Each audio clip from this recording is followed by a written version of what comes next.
All right, everyone, welcome back to another episode. Today we got Catherine Nikkel with us, so welcome to the show. Thank you. Thank you for having me. Of course. Pumped to have you here. If you can, just start us off a little bit more about you and what you do. Sure. I right now I'm a ghostwriter, nonfiction for the last 8 years. Work with just incredible people. I like to call them cause authors because there's something about them that they're, trying to make some type of change, whether it be social change or social justice or policy, or just really inspire someone else's life. So I've been, doing that. My background is in social work for 15 years, so there's been some great parallels over the time. That's awesome. Okay. And I saw too that, well, here, let me ask this first. When you Mhm. were, I love starting out with this question because I'm just curious what you thought was going to happen and then how things panned out. So when you were in like middle school, like what was your grand plan for your future? And was it like anything of like it is now, or was it like a big pivot from what you had envisioned? Oh no, I was going to be a marine biologist. Mm, But okay. despite not liking maths or sciences, that's apparently what I thought was going to happen. But I became a mom at 16, a Oh wow. pivotal thing in my life, needless to say, and just started coming. I probably found my way into social work as a result of the experiences I wish I would have had as a teen mom, and just realizing where so many cracks in the system are. Regardless of where you live in the world, I think there's gaps, and I wanted to be a part of fixing that. So, or at least being a part of helping people through it. So, Hmm. definitely a big change.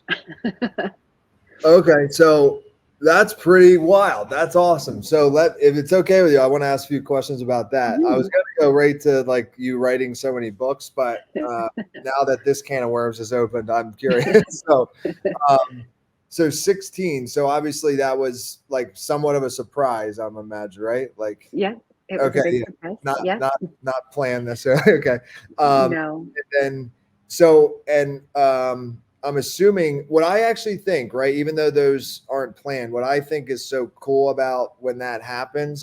Again, I know it's not necessarily ideal, but is that I feel like because you end up as you get older, you're close in age, so you like actually become like the bestest of friends in some scenarios. Is that? I mean, you still are the mother, but I'm just, you know what I mean? Is that kind of how it panned out, or no? A little bit. Definitely. I mean, we're definitely super close. It's always been the two of us. But having said that, we're also very similar, which can create a lot of oil and water type scenarios because Okay.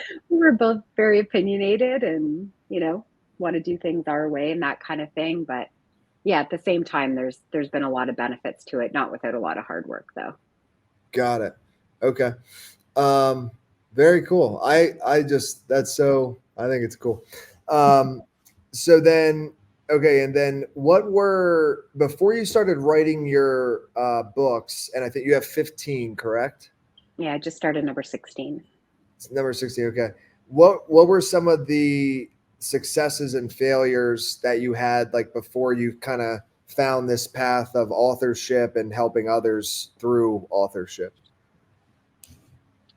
It's been a journey. I don't necessarily know that I ever intended on writing a book until someone asked me if I wrote books, and it was a big yes. Because originally I was just doing a lot of just content writing for people and emails. Not that I just didn't love that, but it starts to, I don't know, get a little bit mundane after a while. And I just felt it wasn't serving the real purpose or impact that I wanted. Because, to be totally honest with you, I missed social work a lot, even though I love the whole concept of, everything they sell you on in entrepreneurship, be your own boss, work your own hours, all this kind of stuff.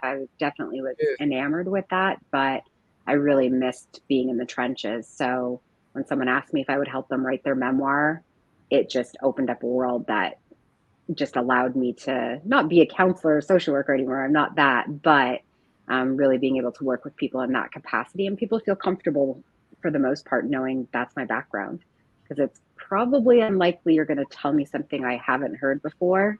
I've obviously in everyone's own unique way, Yeah. but the shock and awe isn't quite the same. Got it. So somebody Okay, so you were writing, I guess, like blogging kind of stuff, right? Or social media content, that type of Mhm. stuff. And then somebody asked you if you could write their memoir. And even though you hadn't done it before, you were like, yes, I can do it. That's Yep, the I way was to do at it. Actually. I mean, that's what I would yeah, say. I was probably pretty fired up. Had just watched, I was at a Gary Vee conference. Gary Um, Vee. I love Gary yeah, Vee. and I had just listened to him speak, so I was probably, on the Gary Vee juice when I said yes. For sure. Um, but it doesn't change that, it was the best decision I ever made. He's an incredible, my first client was just an incredible man, is an incredible man, venture capitalist, and he really almost mentored me once his book was done. So it was just, I That's couldn't have asked for a better first scary experience. Yeah, and that's actually what I think is so cool about the line of work that we're in is like you actually it's almost like I mean it's still hard work doing obviously writing somebody else's book is very difficult, but like you get to learn so much as well. Like you kind of are getting Mhm. paid to learn, but that's not accurate, but you get what I mean. Like half of it Yeah. is you're getting paid to learn, and then the other half is very difficult to write somebody else's book. Um, Yeah. so, but I just think that's really cool because you really do like, and a lot of times, I guess it would be similar to social work where, I mean, for you to write somebody else's book, they need to be very open and vulnerable with you to get, Mhm. the best parts of the story. So you just get access to somebody that most people have never had that type of access with that person before. Yeah, and a lot of times they start telling you things that they haven't told anyone. And Yeah. sometimes we're like, that probably doesn't need to be in the book, but it's helpful for me to know. Yeah. But it's such a privilege, right? For someone just to be able to tell you all the things. It's a What privilege. what's the typical like process if you don't mind sharing? I'm just Mhm. curious because a lot of times like there are nuances or differences in people's process when they do ghostwriting for others. So how does Mhm. your process typically work? I guess like more of like the creation of the book and like how do you extract it from the client and stuff like that. Yeah, a lot of it, to be honest, is really informal conversation.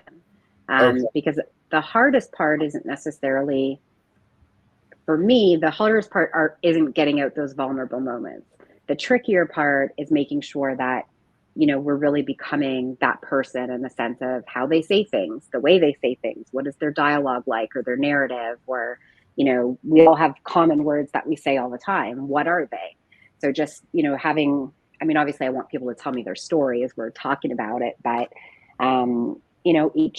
each client is an individualized questionnaire. Probably takes me a little bit more time doing that, but I'm really, really committed to an individualized experience.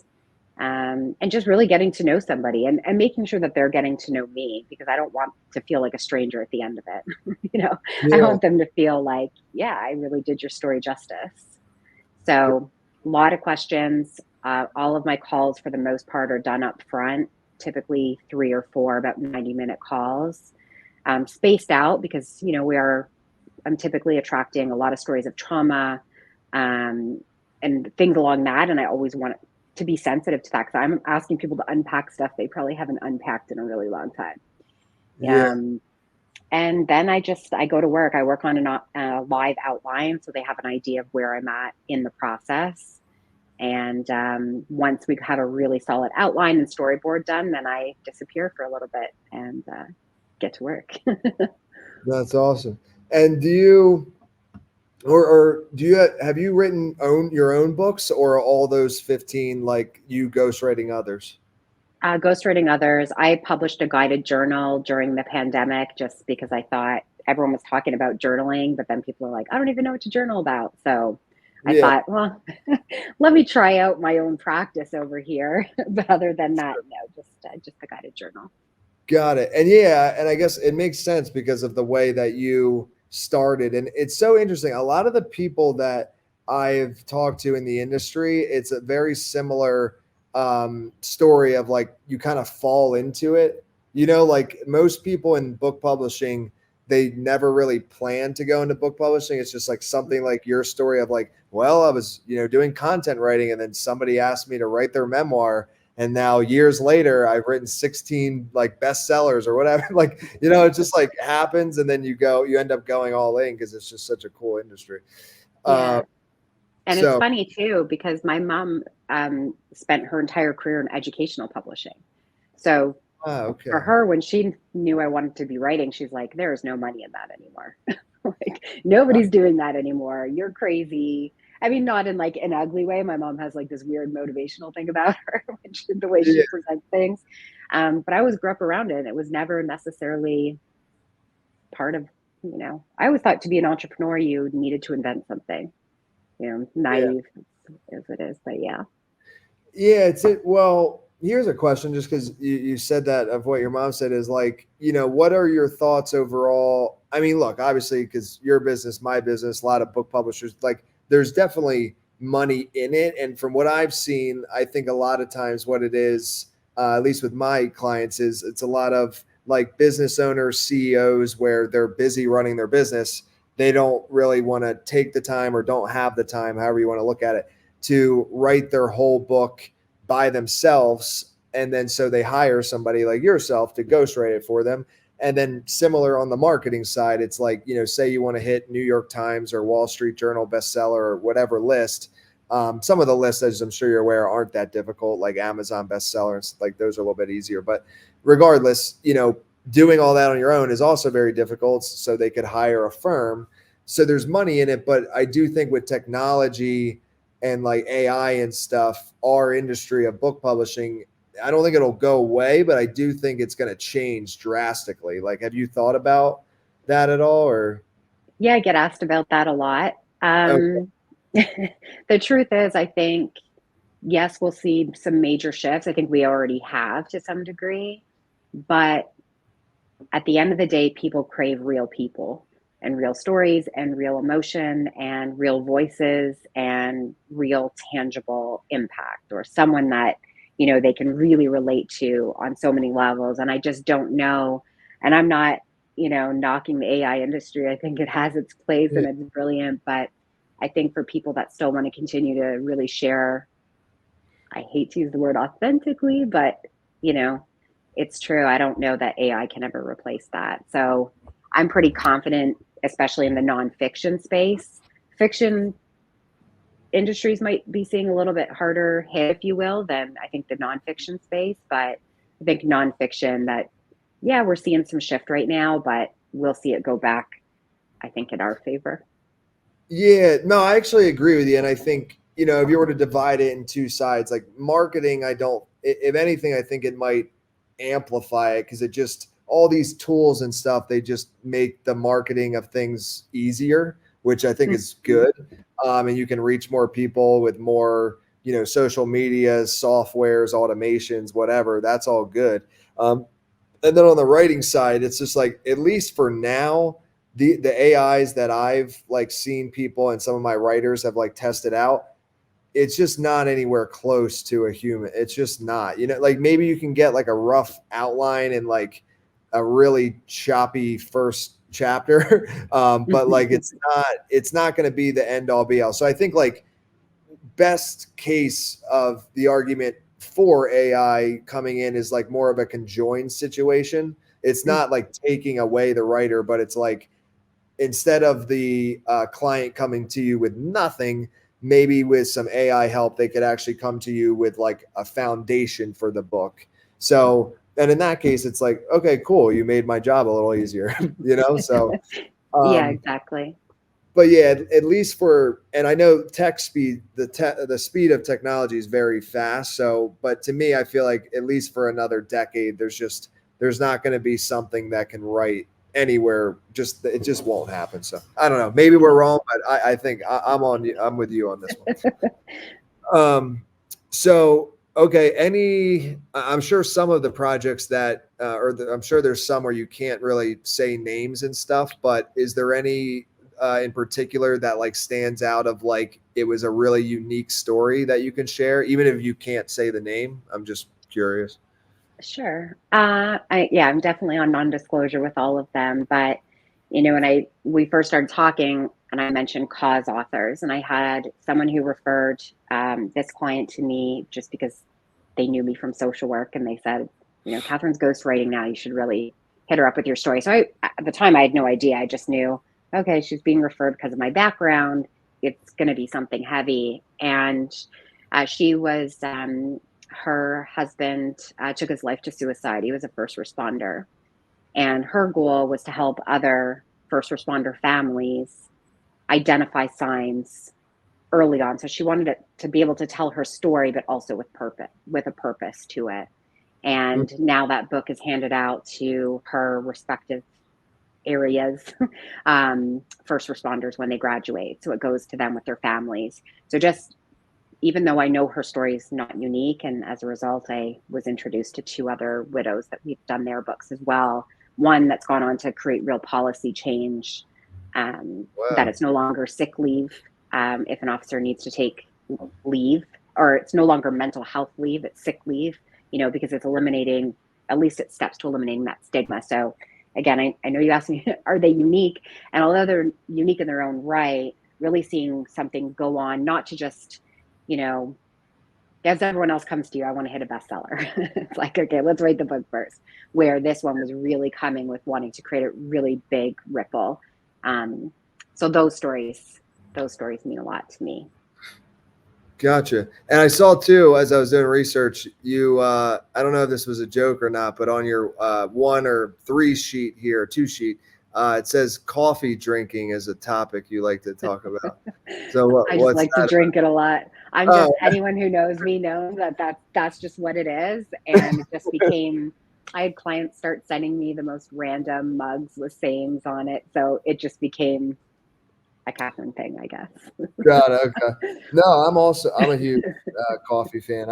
I actually, right now, I'm traveling international. I'm in Colombia, and we did this like tour. I think it was in Santa Marta where we did the tour, but we went to like a coffee farm in Colombia. That was actually really cool because you like get to see the farm. They give you a whole tour, and then they brew you like it's like fresh picked or however it works, like fresh beans or whatever.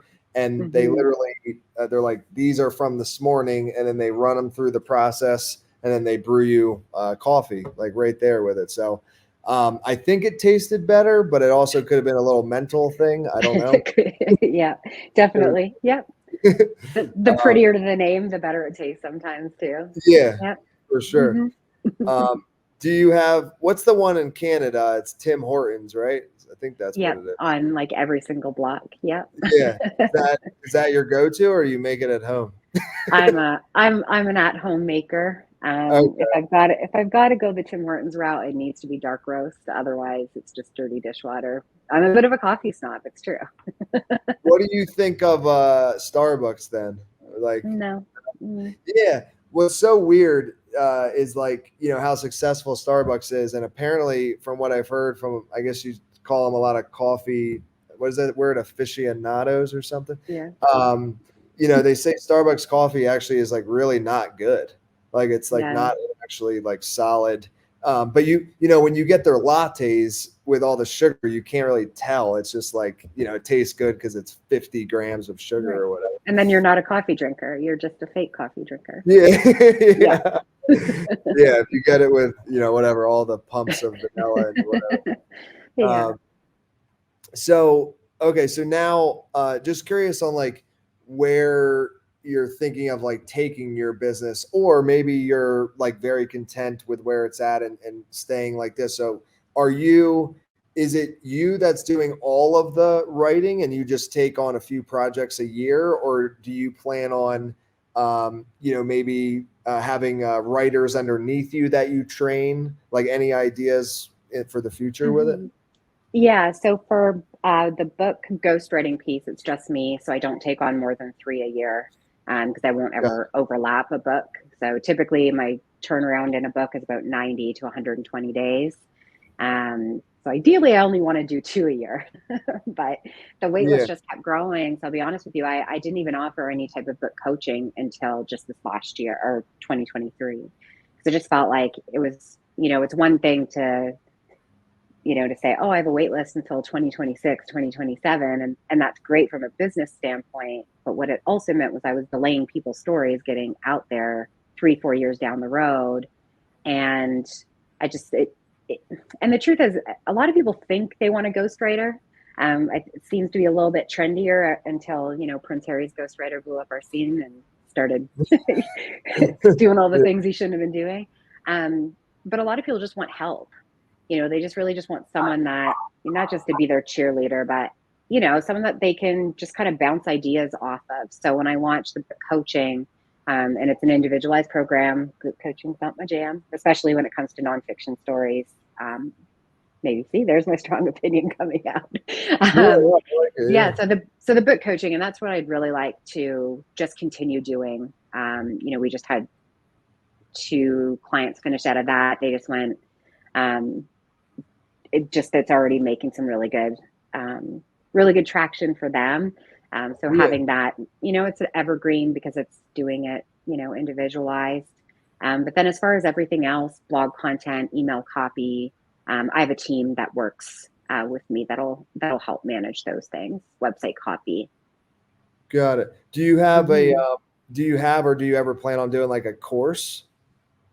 Yeah, I have a mini course already that's just designed, not just, I have to stop selling that short. It's designed to help people tell better stories. So whether they apply it to a business or, social media, just to garner attention. So just a mini course I put together. I've entertained the idea of helping people do a course to help people on how to be a ghostwriter. Because it's a whole lot. It's not just being a writer. I never professed to be a great writer. I mean, I'm pretty good. But, there's so much more to ghostwriting than you're not just retelling a story, you're telling someone's story. So, it's incredible how many skills people already have that are really transferable to that. So that was something I have entertained doing, but not yet. No, I mean, to me, I just think, I don't know if people really realize, and maybe for you and some others, it's more of a natural talent. Like, I don't know, but I just think writing somebody else's book is one of the hardest things you can ever try to do. Like, even writing your own book is hard enough. Like, trying to write in the voice of somebody else for 300 pages or whatever it comes out to be, that is like magic in my mind. I just think it's crazy. But thank God there's people like you and me, because I'm more like, put me in a room and let me do podcasts all day, talk to people, or like sales calls, whatever, anything with interaction. But you put me in a room by myself and tell me to write, it is like, it's rough, man. Like, I just think it's so difficult. But you really like it, right? And I love it. Different personalities, I guess. And actually, you should do that. I know, I'm blanking on it, but there's somebody else I think it's called Ghostwriter School or something, but there's somebody else in the industry that does something like that. And I think it's doing well. And there's a lot of people, because they want to kind of get out of the 9-to-5 thing. They want to do, and they're, kind of how you started out. I think like they do blogs and content writing, but writing a book is like kind of scary to them. So I think having some sort of platform that, teaches them how to do all of that, and then they feel comfortable signing because not everybody has the confidence that you had, like in the beginning, like that, the Gary V juice or whatever. But I actually I do love that, because there's a quote by, I think it's Richard Branson or whatever. Is it Branson or Brunson? I think it's Branson, where he's like, if somebody asks you if you can fly a plane, just say yes and figure out how to fly it while you're doing it or whatever. It's worded way better than that. And that's really, I think that's how you should do it in business, because that's why I think a lot of people, they never even give themselves a chance to succeed, because they never feel they're ready. And it's like, dude, you'll never be ready until you actually do the thing. You know? And as long as, and I was honest with that client that he was going to be my first book. So it wasn't just all of a sudden like, let me just, fall my way through your memoir. But, it was, do it. And maybe what you do too, like I remember with my business in the beginning, I helped a few friends out, like pretty much for free in exchange for testimonial. So in like ghostwriting, I feel like what you could do is, ghostwriting is not a cheap thing by any means, because of the amount of work. I mean, you can only do 3 per year, so you got to charge and I'm not asking what your fees are. I'm just saying you got to charge something for it, right? Mhm. So maybe for your first client, this is just an idea for listeners that might want to get in the industry. For your first client, just give them like a real steep discount and be honest with them. Like, this is Yeah. I'm more doing this for my portfolio and you're going to save this much money. Do you want to do it? And most people probably will say yes to something like that, you know? Yeah, Um, he was very welcoming of it. So it yeah. worked out. And same thing with anyone wanting to do ghostwriting too. Portfolio is the hardest because everything we're working with is operating under non-disclosure. And that's really why I just started writing articles for different publications, just so people got a general feel of, how you write. And even though you're writing it yourself, it's a little bit different than writing for them, but at least they're getting a general sense that you do actually know what you're doing. Yeah, I'm curious about this. I was listening to this guy's podcast. It has nothing to do with like the stuff we're talking about. It actually has to do with like law and crime. He was in prison for like 13 years. His name is Matthew Cox. But what he did in prison is he ended up writing all of these other people in prison stories, and he would work out deals with them where I think it was like, if you don't want my name on the cover, then it's this price. But if you're okay with my name being on the cover, then it's like discounted, right? So you get like credit. So is your name on any of them, or you do the other way where it's all private and the person? Yeah, no, it's totally private. Having said that, about Got 40% of the books I've been named in the acknowledgments, not Oh, necessarily as a ghostwriter, but as, supporting getting the book out there, or, got, really kind, couldn't have done it without. So those are welcome, but never expected, but definitely appreciated. gotcha. Got it. Hmm. That makes sense. Yeah, and I guess, yeah, I mean, ultimately, that's the business you're running. I think for some people, maybe that's more of an ego thing, but because they technically wrote it, so they're like, well, I would really like my name on the cover, but obviously, it's kind of like, well, part of the reason the person's paying you to do it is because they don't want your name on the cover, Yeah. So, And it um, is, it is an ego thing, and that's okay. I think ego can be super healthy too.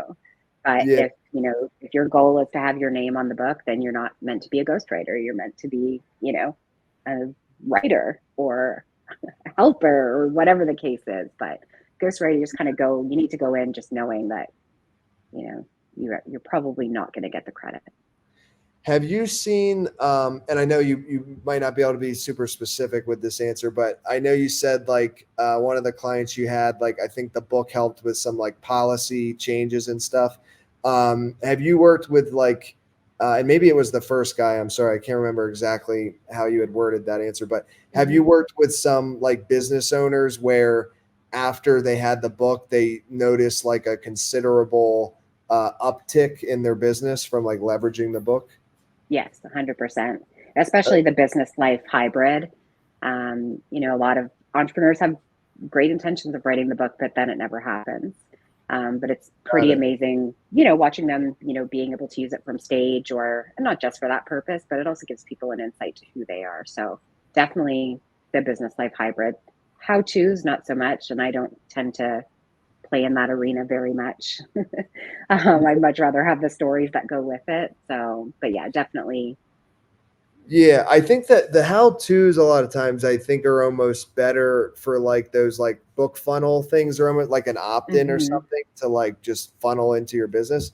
But then when it comes to like, a standalone book that could also funnel to your business, but if you want something to travel and have people talk about it, I just don't think the how-to can really deliver that almost. Like it's Mm. just because story is what travels, even if it's a how-to that literally gives you the exact process of a zero to $1 million and it works every time. It's just so dry that like people Hmm. aren't going to really talk about it. Yeah, Whereas the story is what travels. So I don't know. absolutely. Yep. So yeah. Uh, I guess one other question for you, then I want to leave, kind of the floor to you if there's anything else you want to share. But I saw too that you were featured in like a lot of different areas. So it seems like, obviously ghostwriting is your core thing, but you obviously have some, marketing expertise and stuff. So do you have any tips for authors on like the side of marketing or like personal brand marketing and stuff?